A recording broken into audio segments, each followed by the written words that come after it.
is Talk. Now, 25 to 3. Let's look at this story. I'm going to call our next guest to start with a YouTube pianist. There's much more to him than that. Not that that's not significant enough. YouTube pianist Brendan Kavanagh and his wife were arrested after they raised concerns about a priest allegedly defrocked for child abuse. Police seized £12,000 in electronics, leaving their 3 children terrified. After 2 months, the case was dropped with no crime found to have been committed. Brendan criticised police for acting on complete lies, sparking debate over policing priorities. We're joined in the studio by the man himself, Brendan Kavanagh. Brendan, good to see you. Good to see you, Ian. Let's just clear up this thing firstly. So, YouTube pianist, I mean, you're because you've got 2.5 million subscribers to your channel, which is massive. Yeah. I mean, by anybody's, that is massive. Initially, that was really all about your piano work, right? Yeah, I mean, I started off posting online lessons. I mean, I'm trained as a secondary school teacher, so that's my official job, you know. But when the YouTube started taking off, I decided to ditch teaching and become a full-time YouTuber because the money was so much better. Yeah, indeed. Yeah, and less hassle as well. And less hassle, less Ofsted. Yeah, less of all of that. But of course, you know, more recently you've used it more, you know, also for free speech. Yeah, I mean, as well. what I do, Ian, is when something happens to me, I actually film it, because a lot of people say a lot of things seem to be happening to you, Brendan. It's only because I actually document it. Like if I'm in the station and the police come up to me, I tend to film it and put it online, and so it's become almost like a vlog of my daily life and what happens to me. And obviously, what happened to me a couple of days, a couple of months ago was quite extreme. Yeah. Well, here's how it happened for me. So I'm sitting at home. You'll know this because you've got kids, and I'd cooked the kids some food and couldn't be bothered to cook for myself, so I just ended up eating what they'd left. Right. And I was sitting there on the kitchen top and eating pasta and some other bits and pieces, and I was looking at your video, but I didn't have any sound up at the time. I was just looking at the video and I just thought, hang on, what's this? He's a drug mastermind. Who is this man? Like, he seems to be on some sort of farm, and a load of police cars have shown up. Yeah. The police car, and I'm looking at it and going, hang on, no, whoa, he's in handcuffs now. He's in handcuffs. I thought, I've got to watch this back, and I watched it back, and I turned up the commentary where you're explaining what it was from your own CCTV, wasn't it, where you live? Yeah. So tell us what had happened then on this. I don't know whether to start with the day of the arrest or whether. Well, the day of the arrest was April Fool's Day.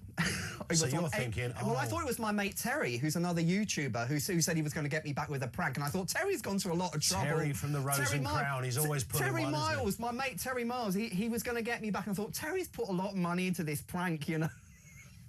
He's done well. They've all got the right uniforms, even the cars. I thought Terry's really pulled out. I honestly thought it was my mate Terry Miles. Check out his YouTube channel, by the way. Yeah. And but when they started marching towards me, frog march style, like the death march, I thought, oh my goodness, what is going on? And then they slapped my wife in handcuffs, and I thought, what is going on? Did they do that instantly? The handcuffs? They grabbed my phone, put me in handcuffs, and then they put Lorraine in handcuffs, and then my jaw just dropped. My wife, and then the children. We didn't know where the children were. I mean, you can get nicked for shoplifting and not have handcuffs put on. I mean, what were they expecting? I mean, Lorraine, my wife, did manage to get the handcuffs off after about 20 minutes, so you don't actually see her in handcuffs.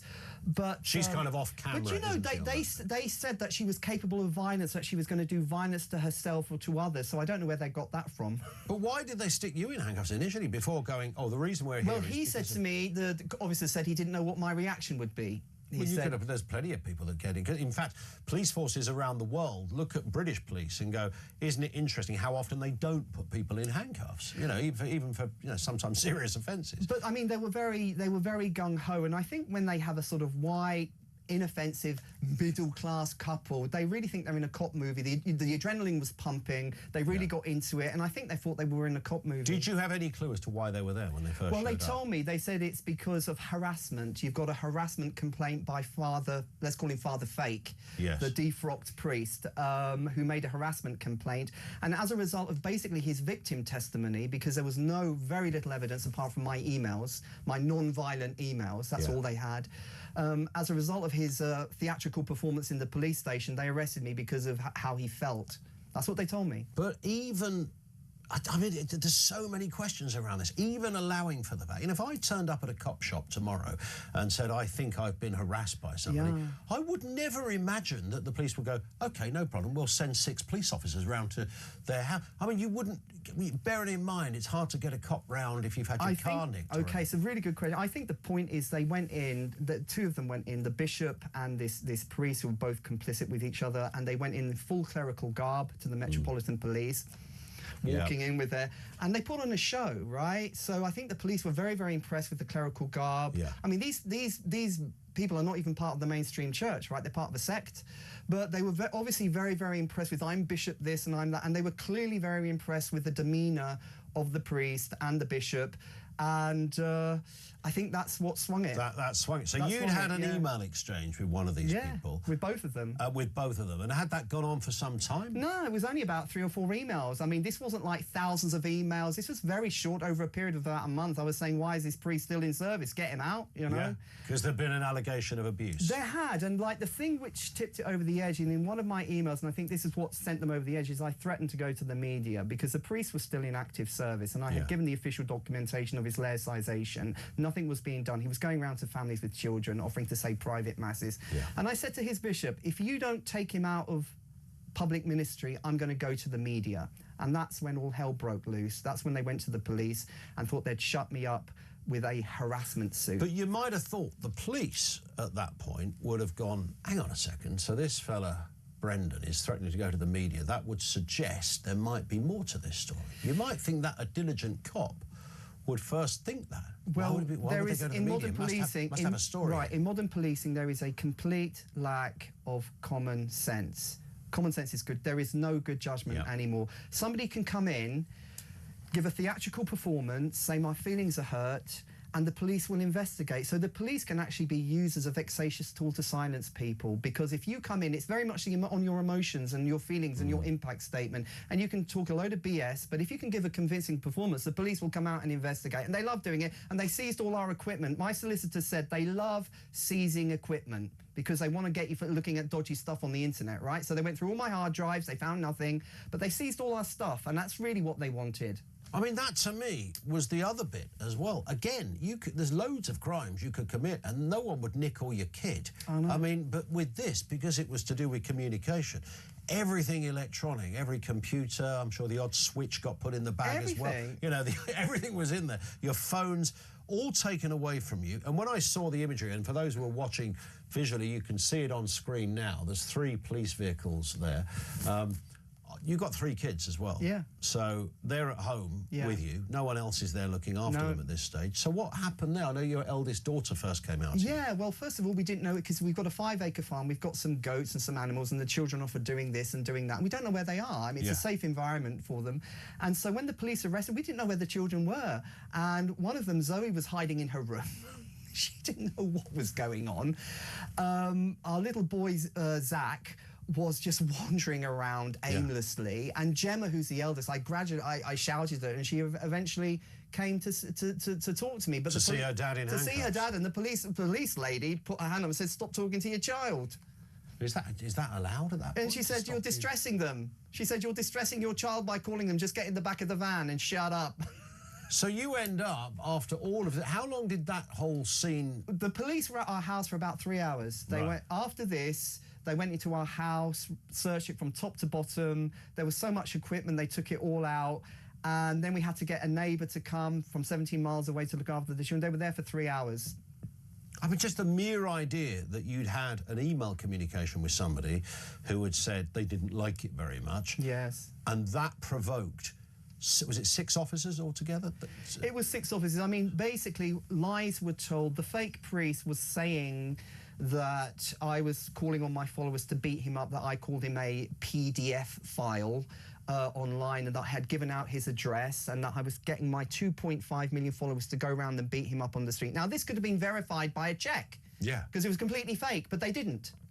They didn't even check that claim, okay? You think the man of the cloth might have been a bit hesitant before saying something that could be easily checked as well? Well, our barrister is all over this because he said the evidence was just basically non-existent. Yes. So we're going to be suing them for basically kidnapping and false imprisonment.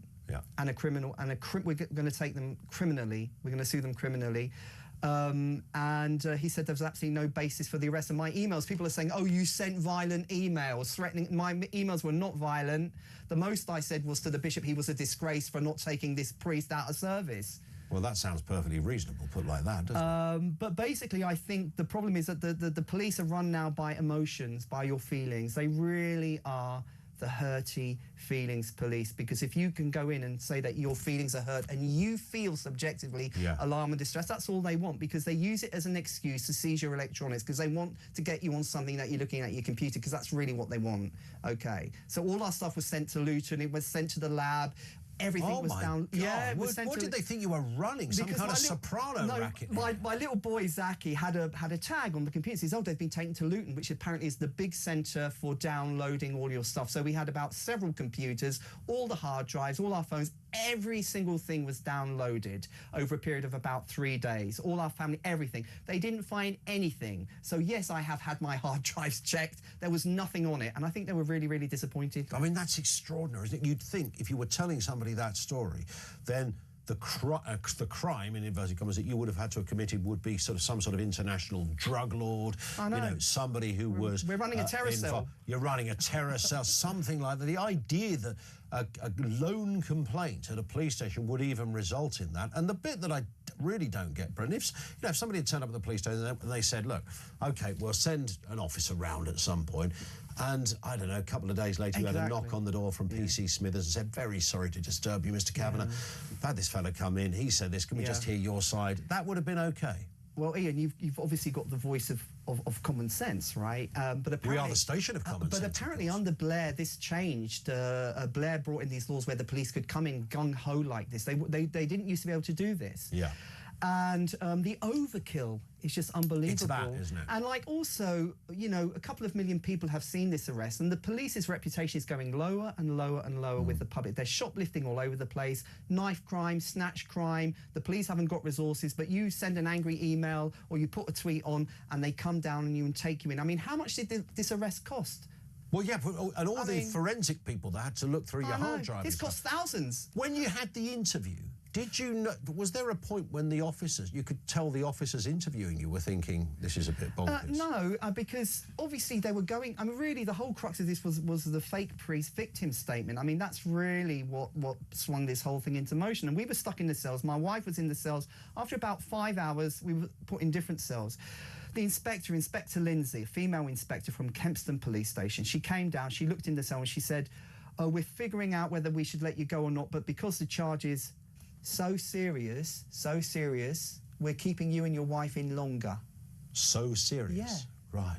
And so you sent four emails to her. So we didn't get home until midnight, myself and my wife. Now, we want to know, what evidence were they running off, right? This really needs to be taken to court, because it beggars belief that the standard of evidence was so low to even allow this, right?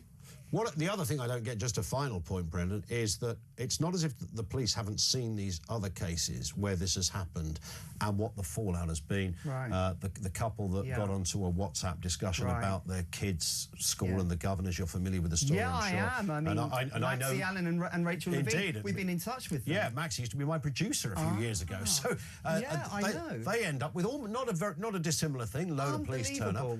Absolutely incredible. So when it happens, you might think that the police go, no, we're not going to go down one of those rabbit holes, because otherwise we're going to end up looking really silly out of this. And of course what happens is that they do, and they still pursue it, despite knowing that this... I mean, those officers, when they were interviewing, must have said to each other, this is bloody nonsense. Well, when we went into the police station, the arresting officer said, oh, you know, the guy behind the counter said, what was it, a tweet?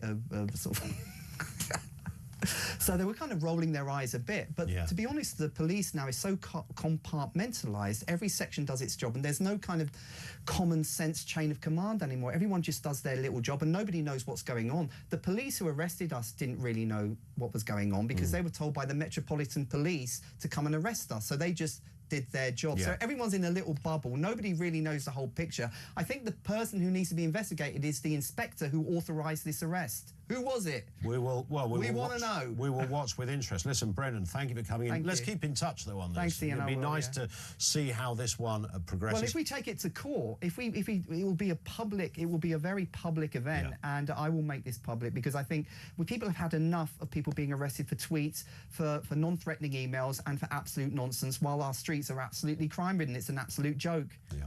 Brendan, thank you. Thanks, Good to Ian. see you. Brendan Kavanagh with us here on the programme. You can check him out on YouTube and, of course, to see for yourself what happened on that grim day over at Brendan's place, as it was. Oh, Netflix showing this, I'm sure there is. We'll talk more to you in just a couple of moments right here on Talk.